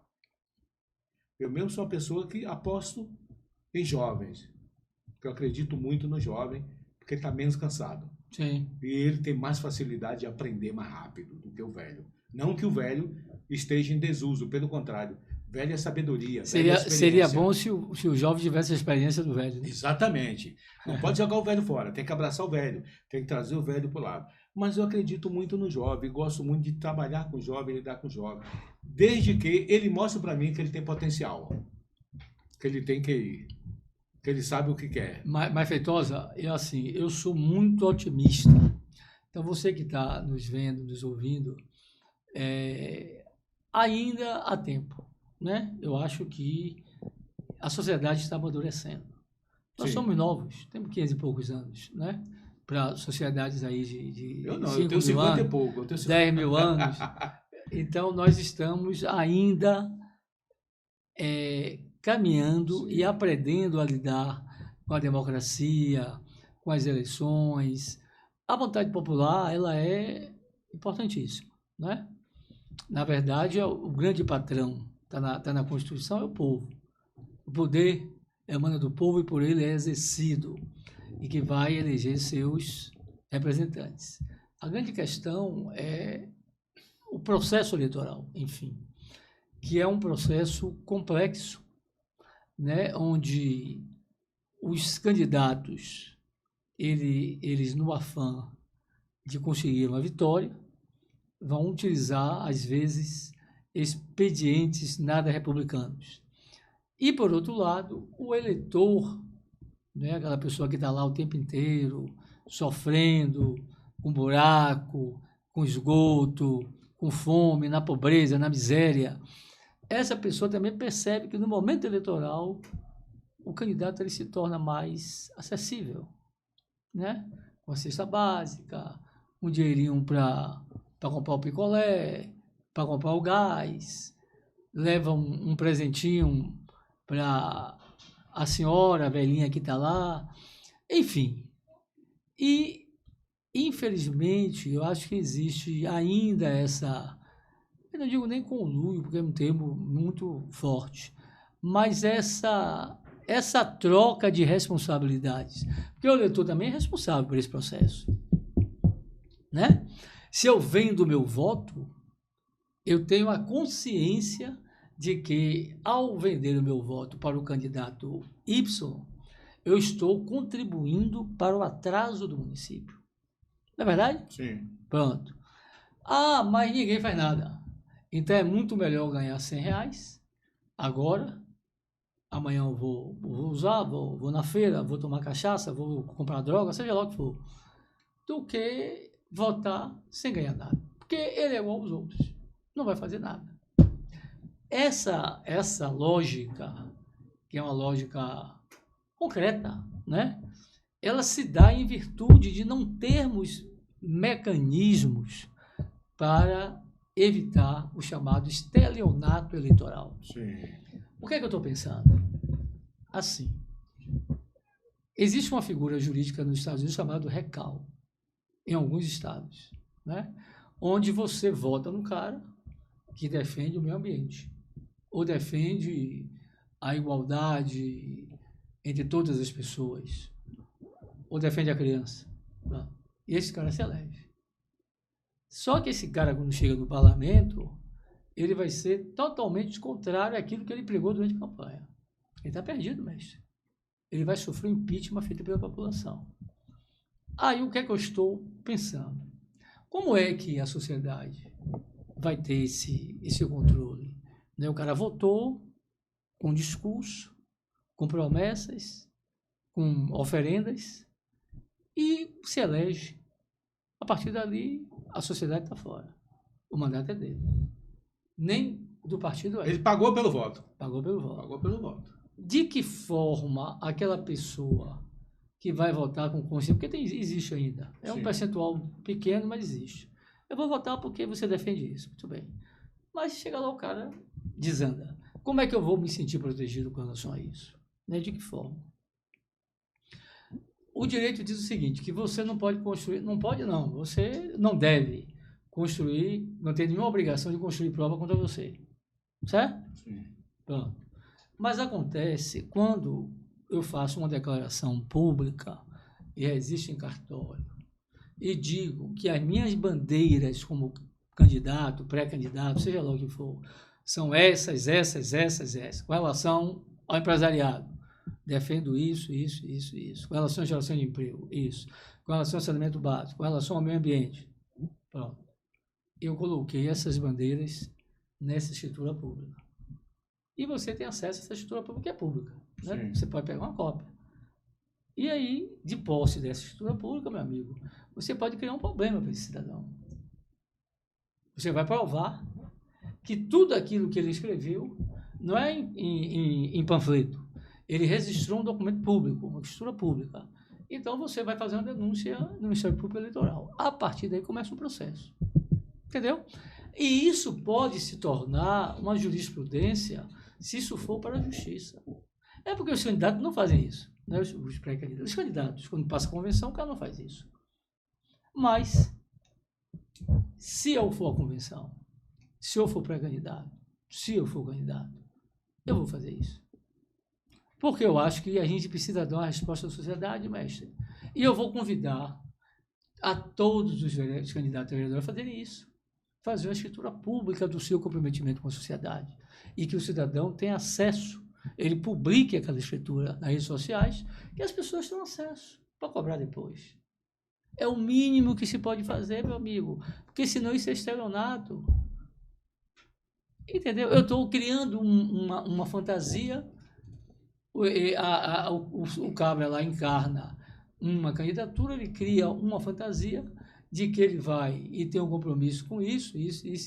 Quando ele chega no poder, ele não faz nada. Então é preciso que haja uma segurança da sociedade. E eu acho que a gente vai se encaminhar para isso. Quem sabe, daqui a 10, 15, 20 Marcelo, anos, isso se torne lei. Marcelo, deixa eu entender. Eu gosto muito de Silvio Santos porque ele sempre, como animador, como apresentador, ele nunca se colocava uma pergunta como se ele soubesse. Mas ele perguntava como se não soubesse, porque ele queria que o candidato informasse, inclusive, ao público dele. Sim. Você falou e você explicou e eu entendi, mas aqui não basta eu entender. Como você é advogado, você fala em um português muito refinado aos olhos e ouvidos de algumas pessoas lá fora. Então, a tradução de tudo o que você falou é 2 pontos. Você, caso se confirme, todos os casos você falou. Marcelo Santana, candidato a vereador de Lauro de Freitas, pelo partido X, eleito. Você tem registrado todo o seu projeto que você quer para essa cidade, voltado para educação, segurança, etc., as áreas que você vai atuar. Caso você não cumpra o que você prometeu em campanha, por isso que o cidadão da Itinga votou em você, o cidadão de Portão, de Vilas, do centro, enfim, de Lauro de Freitas, até o que mora em Salvador, mas o título é daqui, ele votou em Marcelo, porque Marcelo apresentou um documento onde ele vai executar todos os projetos que aqui, ora, ele descreveu e registrou. Então, ele pode cassar o seu mandato? É isso que você está me dizendo? Eu estou construindo assim... Não, vou repetir. Esse cidadão eleitor, sim, ele pode cassar o seu mandato? Ele está seguro? Ele pode lhe dar o voto porque você vai cumprir esse mandato? É isso que você está me dizendo? Eu não digo que ele pode cassar. Ele vai entrar com a representação do Ministério Público Eleitoral. Até porque, nesse documento, tem que constar que você está autorizado a fazer isso. Sim. Ou seja, eu estarei construindo prova contra mim mesmo. Sim. Não é? Sim. Pronto, está lá. Ele vai entrar no Ministério Público Eleitoral. O promotor de justiça receber um documento desse, porra, vou ler com esse cara. Eu vou mandar para o juiz. Eu vou fazer uma denúncia. Sim. E manda para o juiz. O juiz, ele vai receber e transformar em um processo. E vai ter audiência, e vai julgar. E está lá o documento, meu amigo. É chamada matéria de direito, não tem prova testemunhal, nada. É matéria de direito, está aqui, ó.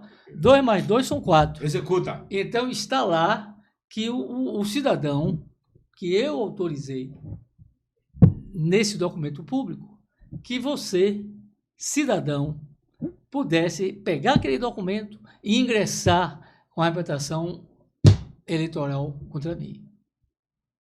Entendeu? E, evidentemente, que isso vai desencadear um processo e, fatalmente, você pode ter um mandato cassado, mestre. Agora, eu desafio a todos fazerem isso. Todos. Eu acho que todos os pré-candidatos... Você fala todos os candidatos. Todos os pré-candidatos. Eu vou, inclusive, disponibilizar como é que a gente vai fazer esse documento público para registrar no cartório de Lauro de Freitas. Porque aqui, meu amigo, a gente, quando mata a cobra, a gente mostra o pau. Isso me lembra o saudoso Fernando José. Querido, eu vou dizer uma coisa para você. Aqui, meu voto já é seu. Não faço não, não posso ter voto não. Eu não sou candidato não. Eu não sou candidato não. Não sou candidato não. Mas na hora meu voto já é seu. Eu não sou nem pré-candidato. E assim, Marcelo, continue que a palavra é sua e você ainda tem 15 minutos, amigo. Pois é, meu amigo. Então, nós falamos aí uma série de coisas e... Marcelo, deixa eu te fazer uma pergunta, que é algo assim que eu tenho total interesse, porque se tem uma coisa que eu gosto, você falou da sua professora. Eu tive uma professora chamada Maria José. Pense que até hoje eu lembro dela. Você se apaixonou por ela? Pense que eu a vejo assim na minha frente, a fisionomia, ela Mas era todas baixinha. As crianças se apaixonam pelo professor, algum professor. E ela era que quando eu presepava, eu tinha palmatória. Eu apanhava aqui e tal. Eu cantei uma professora, eu tinha o quê? 12 anos. Não, 11 anos. E aí eu ficava olhando essa professora de inglês, bonita e tal. E aí um dia eu disse assim, rapaz, eu vou falar. Aí eu fui até lá. Ela devia ter uns 27 anos, 30 anos. Disse, professora, eu queria namorar com a senhora. Vixe. Ele disse assim, mas meu filho, eu tenho marido. Eu digo, eu não sou ciumento, professora. Disse, mas você vai me sustentar como? Você é velho, hein? Você vai me sustentar como?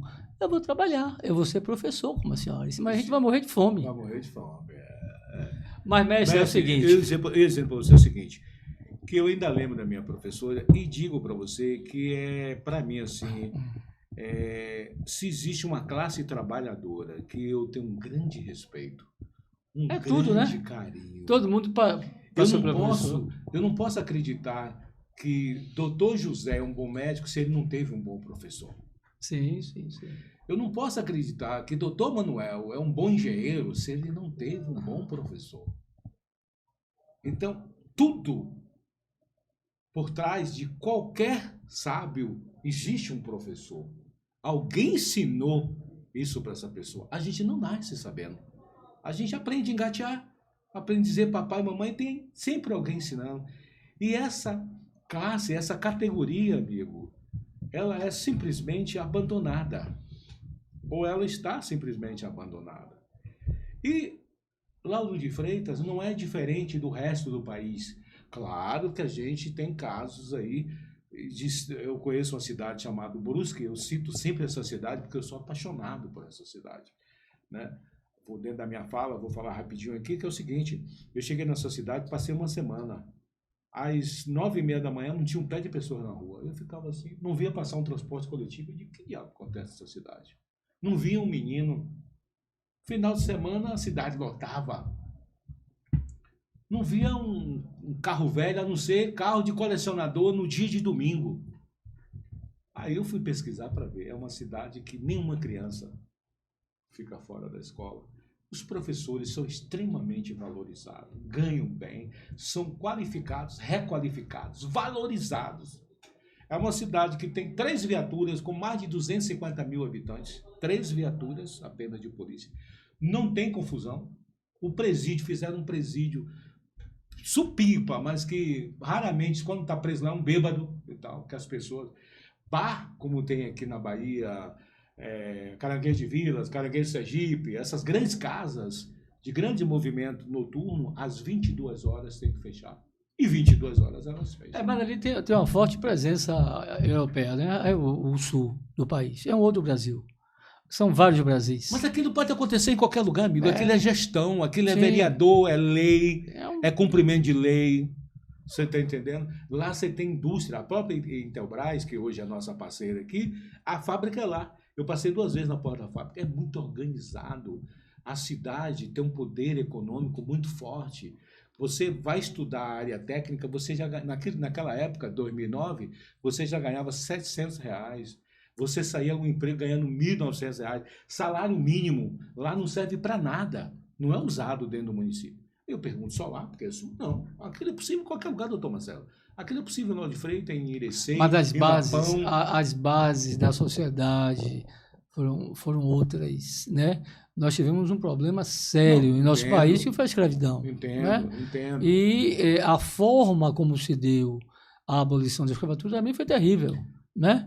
Você tem uma diferença da escravidão nos Estados Unidos e do racismo lá que é acentuado, mas o escravo, quando ele deixou de ser escravo, ele tinha um pedaço de terra para plantar, com insumos, com enxada, com sementes, etc. E nós tivemos o quê? O escravo ele foi jogado na rua, né? Aí você começa a ter a criação de favelas, etc., submoradias, enfim. É um processo. A imigração europeia para o sul do país transformou essa região em outro Brasil, como o interior de São Paulo, enfim. Mas, Lauro de Freitas, meu amigo, nós estamos praticamente concluindo, né, essa entrevista. Marcelo, eu queria só me dar... Eu entendi o que você falou, acho que você falou muito bem, mas tem uma coisa que eu vou pedir licença a você para discordar de você. Mas a gente chega lá. Calma. A gente chega lá. Uma cidade, olha só, nós estamos aqui em pauta Lauro de Freitas, óbvio, mas tem várias outras Lauro de Freitas por aí, inclusive uma Salvador. Para mim, na minha opinião, tudo é gestão, independente de cultura. Cultura se preserva a parte boa. Mas o que não presta, a gente corta e joga fora. É gestão. Quando a gente pega uma empresa, um administrador, quando ele pega uma empresa a caminho da falência, a caminho da concordata, ele não dá a volta por cima, ele não transforma em uma grande empresa lucrativa. Um município desse tamanho, amigo, tem como sim tratar seus professores bem, melhorar a educação, cuidar da segurança. Aqui tudo é fácil. Tem um condomínio chamado Vila do Atlântico que só tem 3 entradas, que são as 3 saídas. Então, se alguém roubar, tem que sair por ali. Se alguém pegar um carro, tem que sair por ali. É fácil? Não é fácil. Mas é possível? É possível. Hoje, com a tecnologia de monitoramento e tal. Então, assim, gestão e projetos, se você tiver, eu sonho com o Lauro de Freitas uma mini capital, amigo. E conto com os próximos políticos, já que nós estamos numa mudança, conto com esses até o final do mandato. Que ainda possam fazer alguma coisa, façam. Eu estou falando como cidadão, obviamente, né? Mas eu acredito e eu quero acreditar que os próximos, eles venham com esse pensamento de corrigir o que está errado e melhorar o que precisa melhorar e transformar isso aqui no que é o futuro. Porque Salvador, quem pensa hoje em investir, Marcelo, eu digo isso porque eu tenho visto isso na prática. Quando você pega uma grana hoje para investir em Salvador, você corre para cá. Você prefere comprar aqui uma casa, um apartamento, um terreno, do que comprar em Salvador. Aqui é muito mais promissor. Você tem chances maior de ter uma valorização no seu investimento. Então, o futuro de Salvador é Lauro de Freitas, se não já é o presente. E se me desculpe se eu estou fazendo uma leitura errada. Eu acredito que é o presente. Eu acho que o Lauro de Freitas, nessa visão sua de futuro, é preciso estruturar o município para receber levas de empresas e de pessoas. Nós temos um município densamente povoado. São 230 mil pessoas num território de 53 quilômetros quadrados. Camaçari tem 830 quilômetros quadrados. Então, se você for ver, nós estamos num processo de estrangulamento. Agora, eu sou otimista com relação a essa questão. Eu acho que a gente pode minimizar esses problemas sociais, esses bolsões de pobreza, de miséria. Acho que nós temos uma classe média atuante em nosso município, né? Nós temos um empresariado onde alguns são sensíveis a essa questão. Na verdade, falta um diálogo entre a gestão e a classe empresarial. Eu acho que existe um hiato muito grande, né? O empresário está lá, a gestão está aqui, como na verdade deveria ser ações integradas, até porque eu não sei quantos empregados ele tem. Teoricamente, eu não sei. Está lá, registrado talvez, CAGED e tal. Eu posso ter informações. Mas será que essas pessoas moram em Lauro de Freitas? Eu deveria ir lá, conversar com ele. Irmão, você está produzindo e tal. O que é que precisa? Como é que está a sua rua? E aqui, os seus funcionários são de Lauro de Freitas? Ah, mas eu preciso qualificar, especializar. E se eu der essa qualificação, você coloca essas pessoas aqui do município? Porque senão, meu amigo, todo mundo vai achar que a maior fonte empregadora do município é a prefeitura, quando não deve ser. Não é, não deve. Não deve ser. Eu acho que o poder público ele tem que nortear as ações. E essa aproximação com a classe empresarial, com os comerciantes, com os ambulantes, com as pessoas que produzem, é de suma importância. Eu acho que existe uma falha muito grande aí. Existe um descompasso nessa situação. Então, é necessário que haja essa aproximação, muito necessário. E a gente precisa, por outro lado, de ação da gestão pública com relação a obras estruturantes. Você vai trazer gente para cá, e como é que você vai escoar o trânsito? Como é que essas pessoas vão andar? E as calçadas? E as pessoas que têm deficiência? Como é que fica? Então, a gente precisa planejar essa cidade para o futuro. Mas eu sou muito otimista. Eu acho que com a mobilização da sociedade, vem eleições aí. Cada eleição é um momento de a gente passar limpo. Né? Não deu certo 4 anos, a gente muda aqui. Essa Câmara não se comportou aqui, a gente muda lá. Acho que o Poder Legislativo é tão importante quanto o Poder Executivo.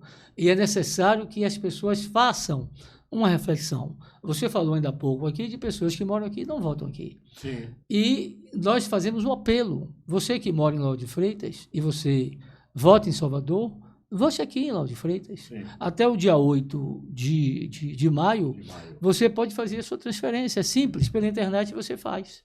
É só você ter o seu comprovante de residência, ter o seu título e você faz a sua transferência.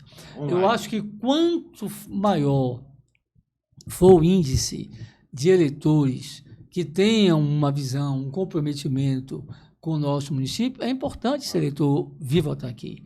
Agora, meu amigo, eu acho que a gente precisa fazer, todos nós que fazemos imprensa, nós temos uma responsabilidade muito grande com relação à população da periferia. com relação ao eleitor da periferia. A gente precisa promover campanhas para conscientizar esse eleitor de que a gente precisa eleger pessoas que tenham comprometimento com o poder legislativo, que tenham compromisso com a sociedade. Se não, meu amigo, é trocar 6 por meia dúzia. Marcelo, eu quero voltar na transferência, da titular o título eleitor. Título eleitor, que é algo muito simples. Eu fiz algo assim, de menos de 5 minutos. Você precisa digitalizar, tirar foto da sua RG, com CPF, e conta de luz ou conta de água. Se você não tiver ainda conta de luz ou conta de água, você contrata de locação do imóvel que você está morando, você também digitaliza ali, tira foto e anexa isso no link da internet. Eu acho que a gente deve disponibilizar. Eu esqueci de ter anotado para a gente passar isso aqui, mas no próximo programa a gente vai passar. Em 3, 4 minutos, pronto, já foi. Subiu o arquivo do RG, subiu o contrato, ou conta de luz ou conta de água, deu o ok lá, diz qual é o objetivo, que é troca de município, de cidade, não lembro mais, mas no próximo programa eu trago isso aqui para vocês. E está feito, e você vai poder contribuir com a sua cidade, com as pessoas comprometidas. Marcelo, você tem 3 minutos, por gentileza, conclua. 3 minutos. Eu quero me dirigir a você, cidadão de Lauro de Freitas, morador de Lauro de Freitas. Nós temos um município com arrecadação fantástica. Nós arrecadamos cerca de 1,2 bilhão por ano. E nós precisamos ter um comprometimento de escolher vereadores que tenham um compromisso com vocês, com a sociedade, e fiscalizem o poder executivo, seja quem for o prefeito ou prefeita. É necessário que haja uma fiscalização. E é muito simples o vereador fazer isso. O vereador tem uma verba de gabinete, o vereador tem um carro, tem um motorista. Ele precisa trabalhar, ele precisa ir no Tribunal de Contas do município, saber quanto a prefeitura gastou, saber exatamente a prestação de contas do mês passado, as notas fiscais. É muito simples. Se ele não tem um conhecimento técnico, ele tem que contratar, ele tem o dinheiro. A gente brigava muito por isso, quando eu fui vereador, meu amigo. A gente brigava que não tinha recurso para contratar um técnico. Nós temos hoje 35 mil reais ou 40 mil reais a verba do gabinete. Você pode contratar vários técnicos. Uma pessoa com especialização em orçamento público, um advogado que trabalhe com direito público, e você vai acompanhar até para ajudar o prefeito ou a prefeita. Prefeito, você está gastando muito aqui, ó, quando você deveria gastar mais cá. A saúde, você está comprando muita coisa à toa, que não tem necessidade, mas você precisa economizar para investir na qualificação profissional. O seu orçamento, você está desviando o seu orçamento. Se o vereador não tem a capacidade técnica para ver isso, ele, por si só, porque ninguém é obrigado a ser técnico, ele vai ter que contratar pessoas de sua confiança. Agora, você não pode pegar uma verba de gabinete e gastar de uma forma indiscriminada, contratando pessoas que não vão somar em nada, porque é um trabalho que você está fazendo. Ele tem que ser um profissional. Então, a gente deseja a vocês uma grande noite e que a gente possa, evidentemente, ter um futuro melhor. Como eu disse anteriormente, eu sou extremamente otimista e eu quero ver esse município aí, ó, sempre para frente, e que cada um tenha direito de ser o que quer, contanto que a gente dê as condições para isso, contanto que o município consiga formar os nossos jovens, fazer políticas públicas, tirar o jovem de situação de risco, proporcionar para ele uma boa escola, proporcionar vagas no Senai. Tem que se fazer uma parceria com o Senai, tem que destinar 30% das vagas do Senai para a periferia. A gente precisa formar técnicos, precisamos formar uma geração de empreendedores em nosso município. Um grande beijo para vocês.